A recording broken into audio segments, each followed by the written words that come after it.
Bonjour. Comme vous, j'ai vécu des violences depuis l'enfance, faites de dénigrement, de petites phrases assassines. De toute façon, toi, tu sers à rien, t'es nul. Toi, t'as besoin de personne. Et bien sûr, tous ces rabaissements, ces dénigrements ont fait de moi une victime. Je me suis identifiée à cette victime, à tel point que durant toute ma vie, je n'ai endossé que ce rôle. Face à des amis, face à mes compagnons, j'ai recherché cette violence, peut-être pour mieux la résoudre, sans jamais y parvenir. Et puis je suis devenue avocat, dans l'idée de défendre, dans l'idée que cette injustice-là ne se reproduise pas. Et en accompagnant des centaines de personnes, je me suis rendu compte que le droit était impuissant à réparer, qu'il fallait qu'il y ait une démarche intérieure pour se réparer.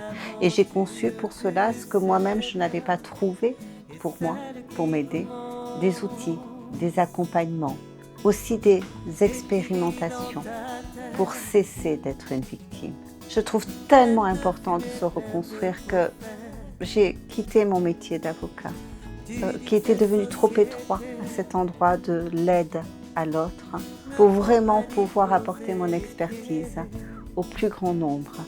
Et à un endroit qui me semble déterminant, le premier pas, là où on peut traverser sa peur, c'est lorsqu'on est convoqué à une audience.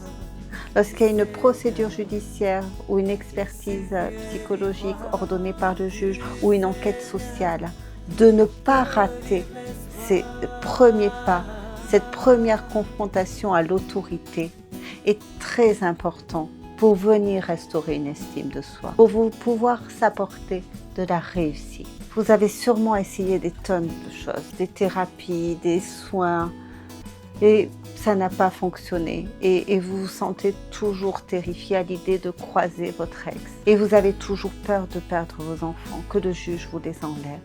Je sais aussi que si vous ne tentez rien, votre situation ne peut que s'empirer, au détriment de votre santé, au détriment de ceux qui vous aiment, au détriment de vos propres enfants. Ce que je vous propose n'est pas, comme souvent on a dû vous le conseiller, de cesser d'avoir peur, mais au contraire, de créer un lien de sécurité avec votre peur. C'est l'enseignement de votre corps, c'est ce que commande votre neurobiologie. On ne peut pas vivre sans peur. Par contre, on peut vivre dans l'enseignement que nous apporte notre peur en toute sécurité et en toute confiance. C'est ça que j'ai appris pour moi-même et c'est cela que j'aimerais vous transmettre pour que vous puissiez transformer votre peur en sérénité lorsque vous affrontez une audience, une expertise ou une enquête sociale.